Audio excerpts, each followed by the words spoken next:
Masantol. Kalampas tayo ng boundary ng Masantol at Kalumpit. At eto na nga bang sinasabi ko, umulan na. Hindi na naman tayo makakapagpalipay dagat ng Pampanga. Pero di bali, dito na lang. Sa front camera na lang. Yung malaking lumber dito. Renzo, Coco Lumber.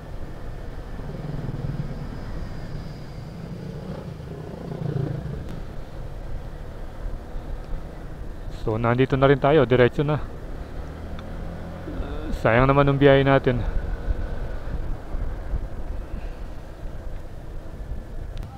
Dito tayo. Papunta ng Fishport.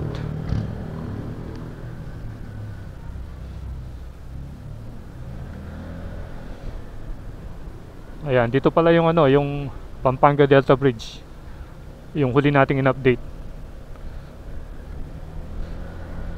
Ito yung papunta na ng Consuelo. Bali ito na yung papunta sa mga huling barangay ng Masantol. At ang pinakadulo nito ay Consuelo, which is sakop ng bayan ng Macabebe.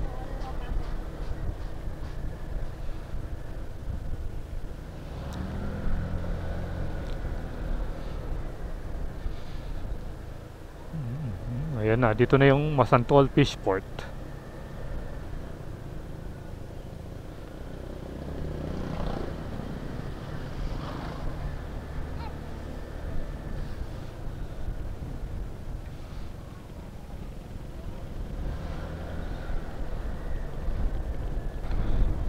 Welcome to Bebe Matwa. Yan. Pagkatapos ng Bebe Anak, Bebe Matwa.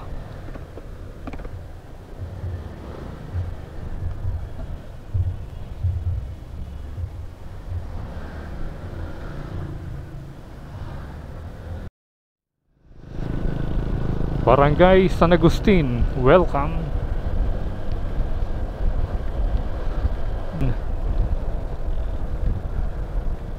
Kaninang umaga ang ganda-ganda ng weather. Paghapon na talaga, yun na. Barangay Puti. Bali ilang barangay pa niyan nating marating yung Consuelo. Parang meron pang barangay San Pedro, I think. Barangay Sagrada Familia. Ang ganda ng niya, stainless. Natin puntahan dito yung kabilang daan. Yung papunta ng Bikers Lane o yung sa Tora Tora. So asahan nyo sa mga next vlog natin. Yun naman ang pupuntahan natin. Yung daan doon sa may ginagawang tulay, yung Pampanga Delta Bridge. Diretso ng Alauli, Balibago, yan.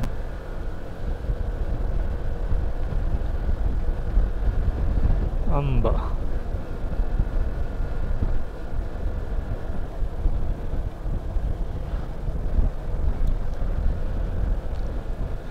So after ng Sagrada Familia,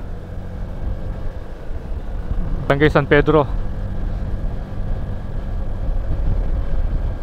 So I think ito na yung pinaka-last na barangay ng Masantol.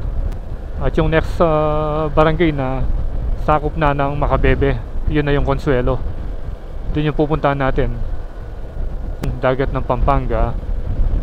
Dahil doon magdudugtong yung Manila Bay at saka yung Pampanga River.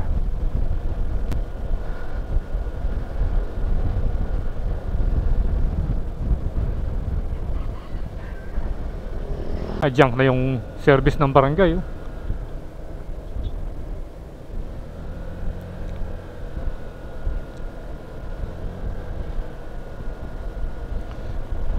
Dito wala nang masyadong kabahayan.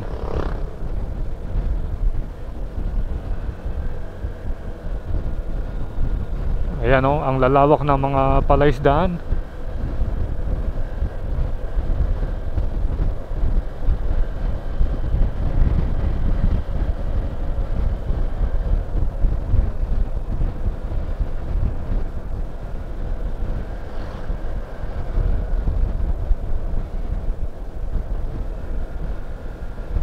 Ito yata yung gumagawa dito sa flood control sa gilid ng ano, Pampanga River.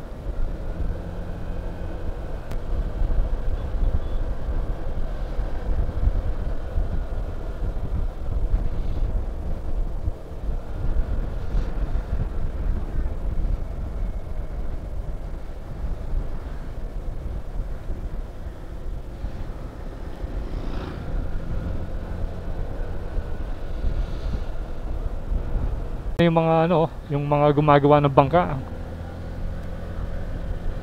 Ang gaganda ng mga bangka nila rito, mga fiberglass.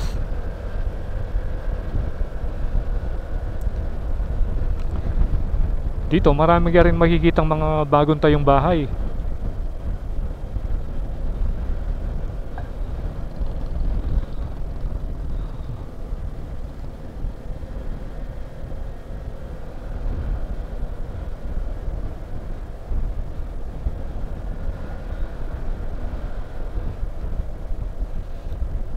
Ito dito malapit na yung ano, yung ilog talagang ano na, oh. Ayan na, katabi na mismo. Kaya dito sa portion na ito, dito yung mga maraming nasira, yung mga na-damage sa kalsada dahil siguro sa lakas ng hampas ng tubig, especially pag may bagyo. Yun yung sanhi ng pagkasira. Ay, kagaya nito. So pagdating mo rito, makikita mo na yung mga nasirang bahagi ng kalsada. Ayan, oh. Ayan, tignan nyo kung gaano ano, kung gaano. So ito, medyo malaking damage ito, hindi pa nare-repair. Ayan, oh, dito meron na rin, oh. Nagsisimula na rin dito. Nakikita mong maliliit na ganyan, eh sandali lang ano, sandali lang lalaki kapag ano, lalo na pag malakas yung ampas ng ano, ng alon.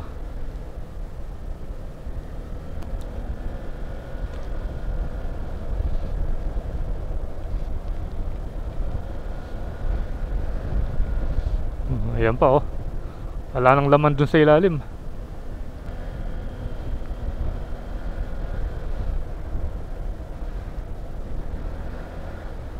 Ito, marami nang naano rito, nasira.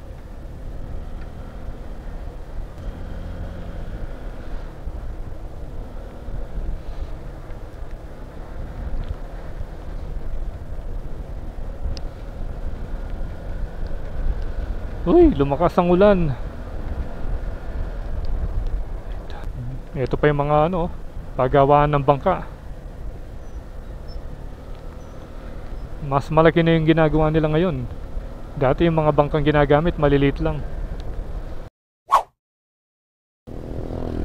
So yan, tanaw na natin yung arko ng Macabebe.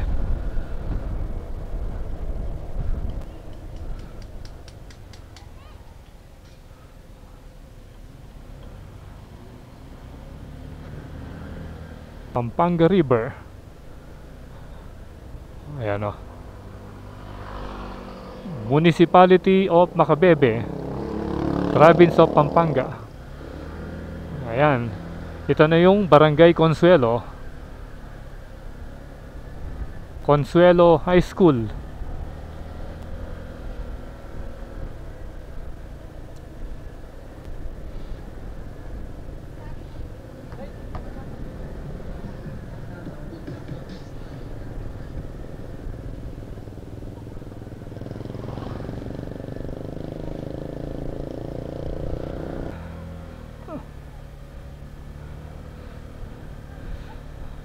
Ayun, oh. Dahil Sunday ngayon, maraming namamasyal. Ayun, yung iba nagpipiknik pa rito, kagaya nito. Ito, tingnan nyo. Ito, tapos may nagpipicture.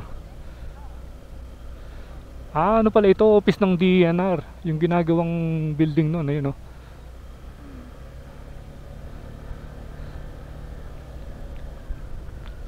Ito yung mga nagtatrabaho dito. Ito yung mga ano nila, mga materyales. Ito, bagong gawa ito, oh. Ayan. Tapos ito yung malawak na mangrove. Ang ganda tingnan yan pag nasa ano, pag sa itaas.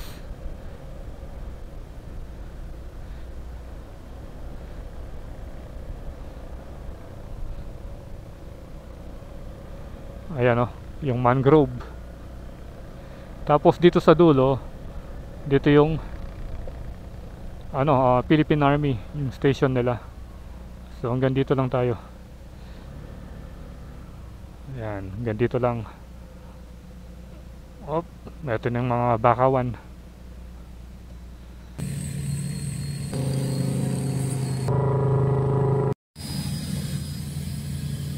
Ayun na yung ano, yung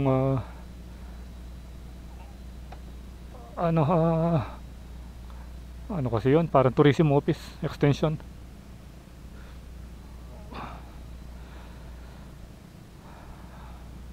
So ito yung sitwasyon ngayon dito sa may ano, dagat ng Pampanga. At yung nakikita mong kabundukan doon, ano na yun, Bataan. Tapos ewan ko na kung visible sa camera, nandun yung Mount Samat, yung cruise na malaki, Dambana ng Kagitingan.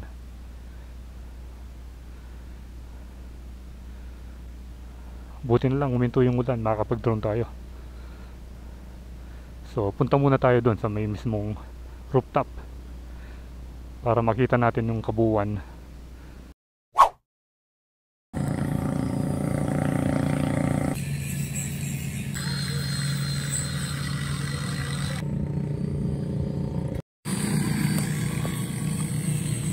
Hanggang dito na yung nasira, oh. Nahati na yung kalsada. Dito yan, malapit sa ano, sa may municipal annex ng Macabebe at harap ng Consuelo Patrol Base. 1st Platoon, 1st PM CAA Company. At dito yung Consuelo Eco Park. No entrance fee, no parking fee, no maintenance fee, no donations. Yun. Dito, oh, hindi pa tayo nakapunta rito eh. Maraming nagpipiknik dito sa area ito. Basta't kailangan wag lang magkakalat. Ito yung mga speedboat ng Penro DNR.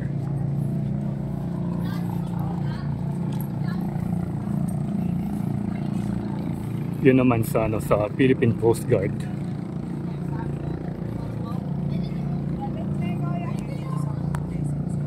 Municipal Annex Building, Mayor Domingo Flores Hall.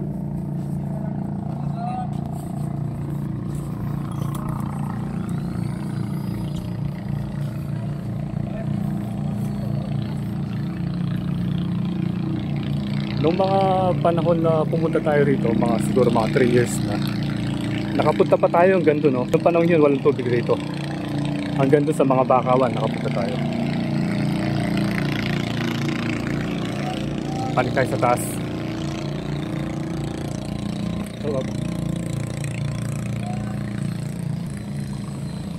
At eto naman yung iconic I Love Consuelo Macabebe.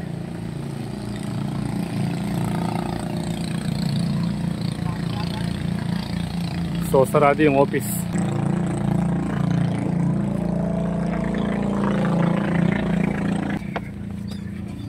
Dito na tayo magmimerienda. Ay. Ayan, buti na lang tumigil yung ulan.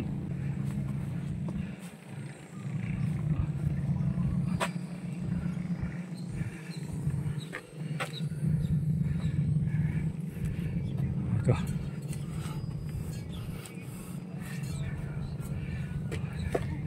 Meron pa palang ano rito, mga upuan.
gaya nga nung sabi ko kanina, may mga improvements naman doon sa ginagawa nilang flood control dito sa may kahabaan ng dike.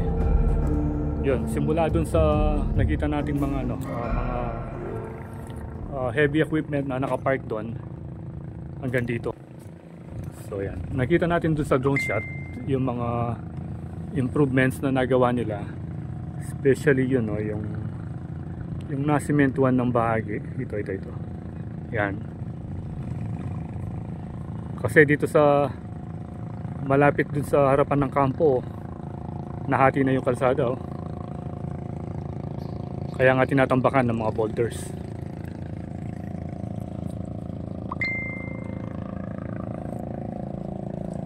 So ito yung latest update ngayon dito sa may dagat ng Pampanga. Ayan.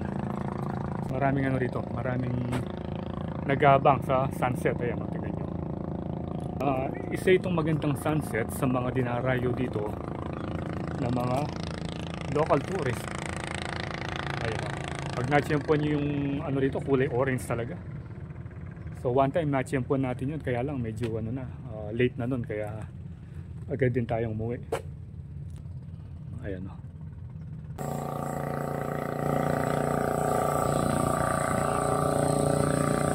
So I think dito na magtatapos yung video natin tungkol sa pag-update dito sa ginagawang flood control sa Barangay Consuelo, dito sa mismong dike. Ayan. So abangan yung susunod nating update dito. Maybe babalik tayo dito after 3 or 4 months para may pagkita sa inyo muli yung mga kaganapan.